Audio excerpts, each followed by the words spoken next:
Hello and welcome to today's lesson where we're looking at the charette procedure, which is a brainstorming approach that's useful when you have a large number of people involved in your session or when you have multiple topics that you need to discuss.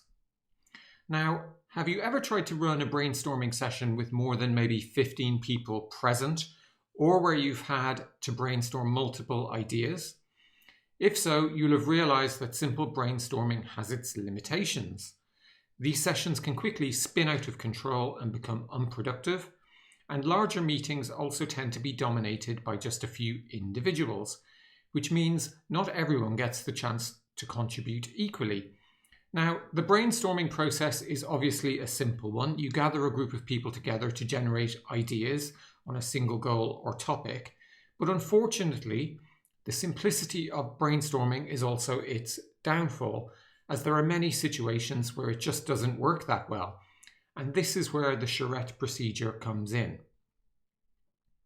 Now, the charette procedure works by organizing people into smaller groups, and you then brainstorm ideas one group at a time until all groups have had the opportunity to brainstorm.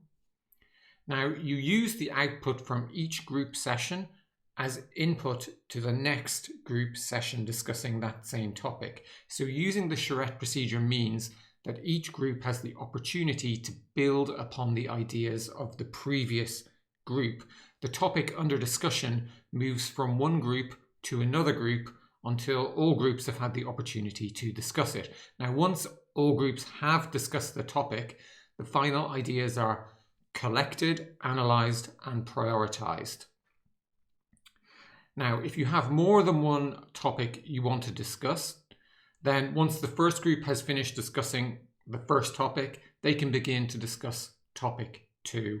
And at the same time, topic 1 can start being discussed by group 2. And in this way, it's possible to get many topics being discussed at the same time. Now, the main reasons to use or consider using the charette procedure are you have many people who need to be involved in the brainstorming session.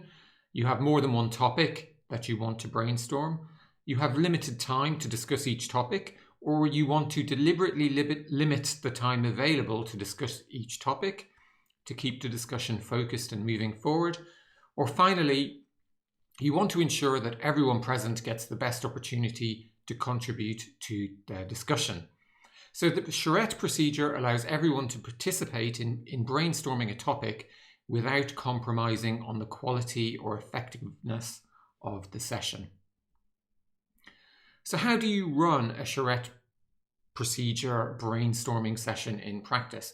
Well, before we jump in, a vital role in the charette procedure is that of a recorder. And this person simply writes down a record of the discussion taking place within each group. This person will move from group to group with a topic as it moves through each group. So you will need one person to act as a recorder per topic you discuss. So the first step in the charette procedure is to choose your topics. So simply determine the set of topics that you want to discuss. You'll also want to set a time limit each group will get to brainstorm the topic, and that's usually 10 to 15 minutes.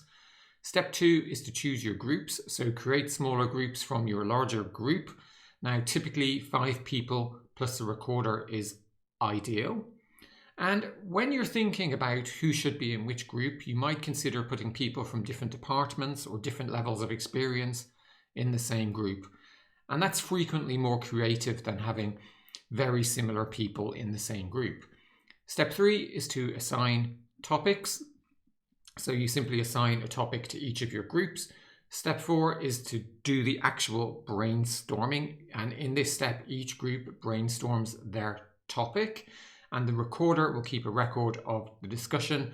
And the discussion simply ends when the time limit for the debate has been reached. Now, step 5 is to move topic. In this step, the recorder will move to the next group and begins the session by presenting the current state of the brainstorming for the topic under discussion. Now, the aim of this step is for the new group to build upon the ideas of the previous group, as well as generating new ideas. And you repeat this step until all groups have had the opportunity to brainstorm on a topic. Step 6 is to collate. So at the end of the final group discussion, allow time for the recorder to pull together the key ideas and themes that have been discussed for that topic. Step 7 is to prioritize, and in this step, all the different groups are brought back together and the recorder presents their summarized lists to the whole group. Now, with the help of the entire group, and if appropriate, then you might want to prioritize the list and agree on the plan of action or the next steps. Now, there's a number of advantages and disadvantages associated with the charette procedure. So firstly, advantages. It produces high quality outputs because the most popular ideas generated are further polished and refined with each round of discussion.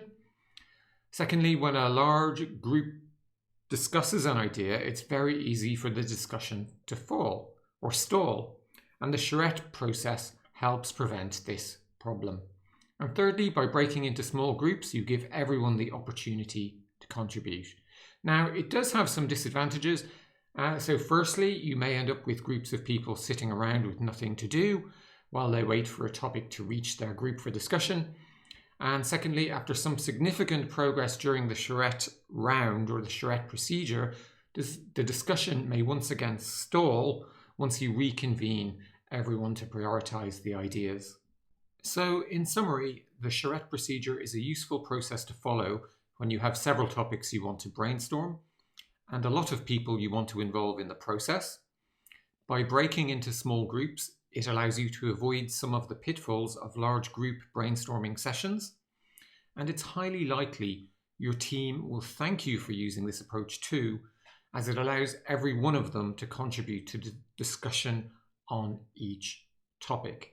So that's it for this lesson. Really hope you enjoyed it, and I look forward to speaking to you again soon.